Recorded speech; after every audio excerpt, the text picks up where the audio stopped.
नमस्कार दोस्तों, स्वागत है एक बार फिर से आपका मेरे YouTube चैनल विदाउट म्यूज़िक मंत्रा में। आज के इस वीडियो में हम बात करेंगे देवता तथा दैत्यों द्वारा समुद्र मंथन की। श्री पराशर जी कहने लगे, हे मैत्रेय, तुमने इस वक्त मुझसे जिसके संबंध में पूछा है वह लक्ष्मी जी का इतिहास मैंने भी मरीचि ऋषि से सुना था। वह सब मैं तुमको बतलाता हूँ, तुम सावधान होकर श्रवण करो। एक समय शंकर जी के अंशावतार श्री दुर्वासा जी भूमंडल पर विचरण कर रहे थे। भ्रमण करते समय उन्होंने एक विद्याकारी के हाथों में संतानक पुष्पों की एक सुंदर माला देखी। हे ब्राह्मण, वह माला विद्याकारी से दुर्वासा जी ने ले ली और अपने मस्तक पर डालकर वहाँ विचरने लगे। तभी उन्होंने ऐरावत हाथी पर बैठे देवताओं के साथ शचीपति इंद्र को आते हुए देखा और वह माला इंद्र के ऊपर फेंक दी। देवराज इंद्र ने माला लेकर ऐरावत हाथी के मस्तक पर पटक दी। उस समय वह ऐसी शोभायमान लग रही थी मानो कैलाश पर्वत के शिखर पर श्री गंगा जी सुशोभित हों। फूलों के सुबास से आकर्षित होकर मंदाद ऐरावत ने उसको अपनी सूंड से सूंघकर पृथ्वी की तरफ फेंक दिया। हे मैत्रेय, ये देखकर मुनि श्रेष्ठ भगवान दुर्वासा अति क्रोधित हो गए और देवराज से इस प्रकार के वचन कहने लगे। अरे ऐश्वर्य के मद से दूषित चित इंद्र, तू बहुत अहंकारी है। तूने मेरी दी हुई माला को ना तो मस्तक पर धारण किया और ना मुझको धन्यवाद ही दिया। तूने मेरी कृपा का मूल्यांकन नहीं किया। जा, मैं तुझे श्राप देता हूँ कि तेरा त्रिलोकी वैभव नष्ट भ्रष्ट हो जाएगा। तूने मेरा अपमान किया है। ये देखकर अपने ऐरावत हाथी से उतरकर इंद्र मुनिवर दुर्वासा जी की अनुनय विनय करके उन्हें मनाने लगे। इंद्र के मनाने पर दुर्वासा जी बोले, हे इंद्र, मैं कृपालु हृदय नहीं हूँ। मेरे मन में क्षमा का स्थान नहीं बना है। तुम जानते हो कि वह मुनिजन दूसरे ही होते हैं जिनके हृदय में क्षमा का स्थान होता है। मैं तो दुर्वासा हूँ जो क्षमा करना ही नहीं जानता। हे इंद्र, गौतम आदि दूसरे मुनिजनों ने व्यर्थ ही तुझको मुँह लगा लिया है, सर पर चढ़ा लिया है। दया की मूर्ति विशिष्ट आदि के स्तुति करने से तू इतना अहंकारी हो गया है कि आज मेरे अपमान पर भी उतर आया। क्या तुझे ये नहीं मालूम कि आज त्रिलोक में ऐसा कौन है जो मेरे जटाकलाप और टेढ़ी भ्रिकुटी को निरख कर भयभीत ना हो जाता हो? क्यों बार बार अनुनय करके ढोंग करता है? तेरे इस कहने सुनने से कुछ नहीं हो सकता। मैं तुझे कदापि क्षमा नहीं करूँगा। श्री पराशर जी कहने लगे, हे ब्रह्मा, इस तरह श्राप देकर मुनि दुर्वासा वहाँ से चले गए और इंद्र भी अपने ऐरावत पर चढ़कर अपनी इंद्रपुरी को चला गया। उसी समय इंद्र सहित तीनों लोग वृक्षलता आदि के जीर्ण शीर्ण होने से नष्ट और शोभाहीन हो उठे। तभी से यज्ञ होने बंद हो गए। तपस्वी तप से दूर रहने लगे, अतः तप बंद हो गए। लोगों का दान आदि धर्मों से मन दूर हो गया। समस्त लोग लाभ आदि के वश में हो गया। फलस्वरूप मनुष्य सामर्थ्यहीन हो गए और तुच्छ से तुच्छ वस्तुओं के लिए भी इच्छुक रहने लगे। जहाँ सत्य हुआ करता है वहाँ लक्ष्मी जी निवास करती हैं और सत्यनारायण पत्नी लक्ष्मी जी का ही साथी हैं। भला श्रीहीनों में सत्व कहाँ रहता है तथा सत्व के बिना गुण किस प्रकार ठहर सकेगा? गुणों के बिना मनुष्य में शक्ति, शौर्य आदि सभी तत्वों की कमी रहती है तथा अशक्त एवं निर्बल मनुष्य सभी से अपमानित होता रहता है। प्रतिष्ठित पुरुष का जहाँ अपमान हुआ वहीं उसकी बुद्धि विकृत हो जाती है। इस तरह त्रिलोकी के सत्व रहित और श्रीहीन हो जाने के पश्चात दैत्यों और दानवों ने देवताओं पर चढ़ाई कर डाली। वैभव और सत्व से रिक्त होने पर भी दैत्यों ने लोभ के वश में होकर श्रीहीन एवं निसत्व सुरों से घोर युद्ध किया। अंत में देवता पराजित हो गए और दैत्य विजयी हुए। पराजित होकर इंद्र आदि संपूर्ण देवतागण अग्नि को अगुआ बनाकर महाभाग पितामह ब्रह्मा जी की शरण में पहुँचे। देवताओं द्वारा संपूर्ण वृतांत सुनने के पश्चात ब्रह्मा जी उनसे बोले, हे सुरो, तुम दैत्यों के दलनकारी भगवान श्री हरि विष्णु की शरणागत जाओ। वे संसार की उत्पत्ति, पालन और संहार करने वाले हैं, किंतु कारण होकर भी इनके कारण नहीं हैं। और जो अजन्मा है लेकिन कार्य रूप में परिणित हुए प्रधान तथा पुरुष के कारण हैं, और अपनी शरण में आने पर वे अवश्य ही तुम्हारा उद्धार करेंगे।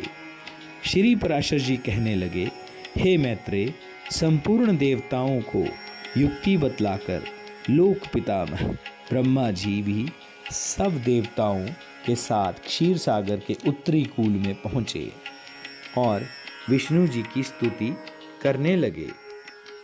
हे अच्युत, सर्वाधार, सर्वस्वरूप, सर्वेश्वर, सर्वभूतात्मन विष्णु, हम भक्तों पर दया कीजिए और प्रसन्न होकर दर्शन दीजिए। ब्रह्मा जी की स्तुति सुनकर समस्त देवता भी विष्णु भगवान को प्रणाम करके कहने लगे, हे प्रभु, हम पर दया करके हमें दर्शन देने की कृपा कीजिए। हे सर्वगत अच्युत जगतधाम, जिसको ये ब्रह्मा जी भी नहीं जानते, आपके उस परम पद को हम नमस्कार करते हैं। हे मैत्रेय, स्तुति पूर्ण होने पर शंख चक्र गदाधारी भगवान ने प्रकट होकर दर्शन दिया। श्री विष्णु भगवान देवताओं से बोले, हे देवताओं, मैं तुम्हारे तेज को पुनः विकसित करूंगा। अतः इस समय मैं तुमसे जो कुछ कहूँ उसे ध्यान देकर सुनो। तुम दैत्यों से मिलकर सब औषधियाँ लाकर अमृत निकालने के लिए क्षीर सागर में डाल दो। मंदराचल पर्वत को मथानी बनाओ और वासुकी नाग को नेति यानी कि रस्सी बनाकर उसको दैत्यों और दानवों की सहायता से अमृत निकाल लो। तुम लोग साम नीति का सहारा लेकर दैत्यों से बोलो कि अगर इस काम में वह तुम्हारी सहायता करेंगे तो समान भाव पाएंगे। समुद्र के मथने में उसमें जो अमृत निकलेगा उसको पीने से तुम शक्तिमान और अमर हो जाओगे। हे सुरो, मैं तुम्हारे लिए ऐसा उपाय करूँगा जिससे तुम्हारे विपक्षी दैत्य अमृत की बूंद भी ना पा सकेंगे और उनके भाग में सिर्फ मदिरा ही आएगी। श्री पराशर जी कहने लगे, देवों के देव श्री विष्णु भगवान जी के कहने पर सभी देवतागण दैत्यों से संधि करके अमृत पाने का प्रयत्न करने लगे। हे मैत्रेय, फिर तो देवता, दानव, दैत्यों ने तरह तरह की औषधियाँ लाकर उन्हें शरद ऋतु के नव की सी निर्मल आभा वाले क्षीर सागर के जल में पटक दिया।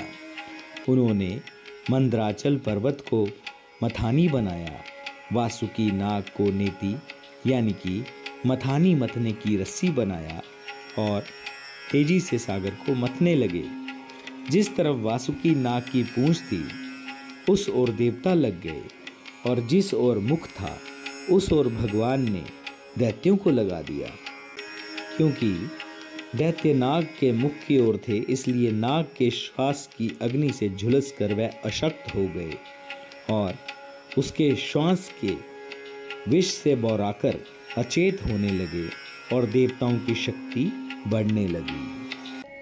हे महाभाग, भगवान विष्णु स्वयं कछुए का रूप धारण करके क्षीर सागर में भ्रमण करते हुए मंदराचल पर्वत के आधार बने तथा मंदराचल पर्वत उनकी पीठ पर रखा हुआ मथा जाने लगा तथा वह भगवान ही अपने दूसरे रूप से दैत्यों में मिलकर नाग को खींचने लगे। तथा हे मैत्रेय, अपने उस अन्य विशाल रूप से जो ना देवताओं को दिखता था और ना दैत्यों को, उससे उन्होंने पर्वत को ऊपर की ओर से दबा लिया था।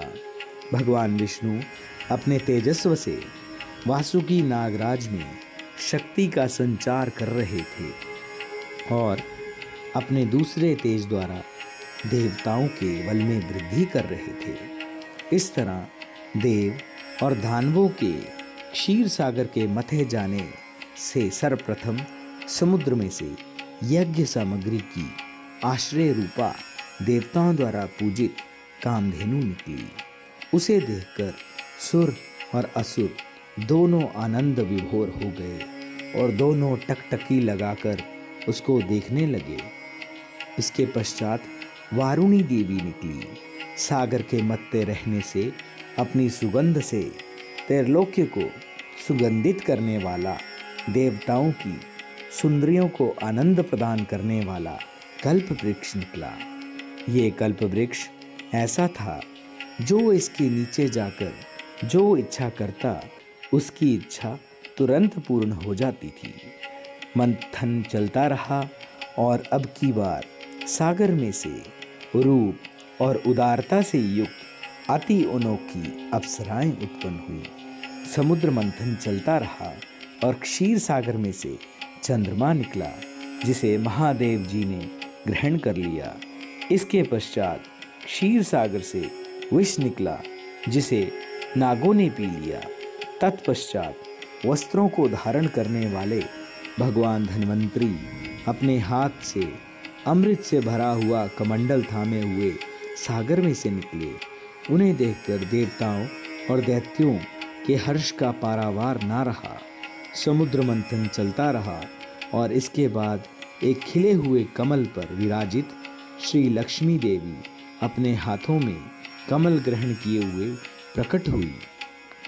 उसे निरख कर महर्षिगण प्रसन्न होकर श्री सूक्त द्वारा उनकी स्तुति में लग गए तथा विश्वावसुक आदि गंधर्व उनके सामने गायन करने लगे। घृताची आदि अप्सराएं नाच उठी।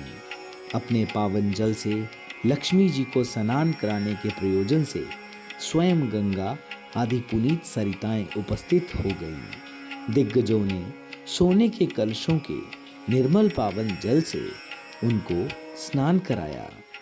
क्षीर सागर ने अपना स्वरूप रख उन्हें खिले हुए कमल के फूलों की माला भेंट की और विश्वकर्मा ने उन्हें अंग अंग अनेक प्रकार के आभूषणों से अलंकृत कर डाले। इस तरह सुंदर माला तथा वस्त्र पहनकर पावन जल से नहाकर सुंदर अलंकार से अलंकृत होकर श्री कमला जी समस्त देवताओं के देखते श्री विष्णु भगवान के वक्ष स्थल में आसीन हो गई, जिन्हें देखकर देवताओं के मन में बड़ा आनंद हुआ।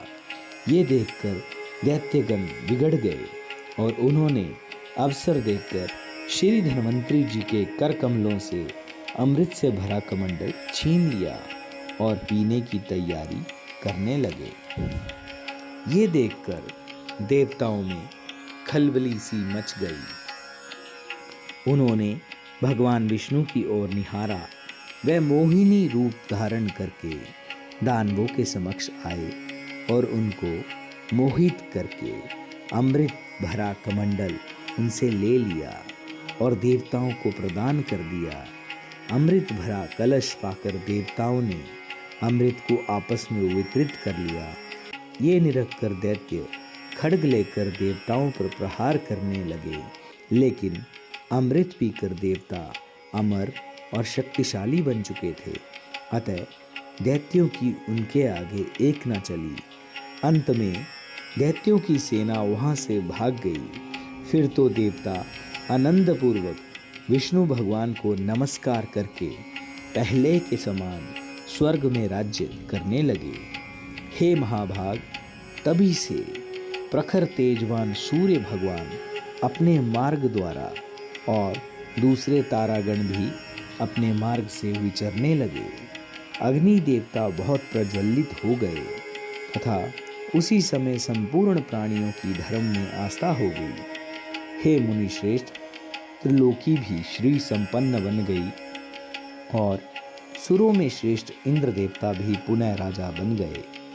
स्वर्गलोक में अपने राज सिंहासन पर विराजित होकर कर में कमल ग्रहण करने वाली श्री कमला जी की स्तुति करने लगे।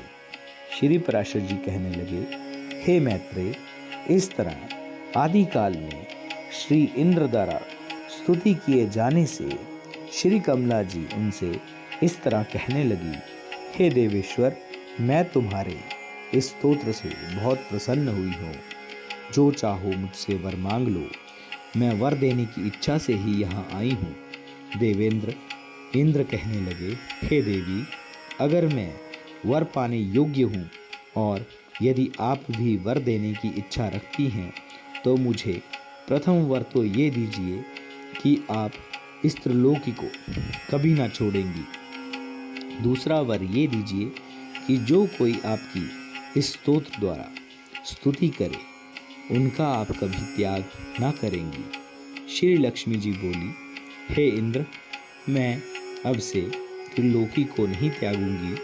तेरे स्तोत्र से प्रसन्न होकर मैं तुझको ये वर प्रदान करती हूँ कि और जो कोई आदमी भी प्रातः इस स्तोत्र द्वारा मेरी स्तुति करेगा उसको मैं कभी भी नहीं छोड़ूंगी। श्री पराशर जी कहने लगे, हे मैत्रेय, इस तरह आदिकाल में लक्ष्मी जी ने देवराज इंद्र की स्तोत्र रूप आराधना से प्रसन्न होकर उन्हें वह 2 वर प्रदान किए। पहले श्री कमला जी भृगु जी के द्वारा याति नाम की स्त्री के गर्भ से पैदा हुई थी। तत्पश्चात अमृत मंथन के समय देव और दानवों के प्रयास द्वारा सागर से प्रकट हुई। इस तरह जगत के पिता श्री विष्णु भगवान जब भी अवतार लेते हैं तब श्री कमला जी उनके साथ रहती हैं। जब श्री विष्णु भगवान आदित्य रूप हुए तो लक्ष्मी जी पद्म यानी कि कमल से उत्पन्न हुई और पद्मा कहलाई जाने लगी। जब श्री हरि परशुराम बने तो वह पृथ्वी बनी। विष्णु जी ने राम जी का अवतार लिया तो वह सीता बनकर प्रकट हुई और हरि के कृष्ण अवतार लेने पर श्री रुक्मिणी जी के रूप में नजर आई। श्री रुक्मिणी जी के रूप में आई। इस तरह दूसरे अवतारों में भी लक्ष्मी जी भगवान से कभी अलग नहीं हुई और ना कभी होंगी। श्री विष्णु भगवान के दिव्य रूप होने पर वह लक्ष्मी जी दिव्य देह ग्रहण करती हैं तथा मनुष्य होने पर वह मानवीय रूप में प्रकट होती हैं। भगवान हरि के स्वरूप और अनुरूप लक्ष्मी जी अपना शरीर धारण कर लेती हैं। जो भी व्यक्ति लक्ष्मी जी के जन्म की इस कथा को सुनेगा अथवा लिखेगा या दूसरों को सुनावेगा, उसके घर में वर्तमान, आगामी और भूतकाल तीनों कुलों में रहते हुए कभी भी लक्ष्मी यानी कि धन संपत्ति का हास नहीं हो सकता। हे मुनीश्वर, जिन जिन घरों में लक्ष्मी जी के उपरोक्त मूल स्तोत्र का पाठ होता है उनमें कला और दरिद्रता कभी भी नहीं रह सकती।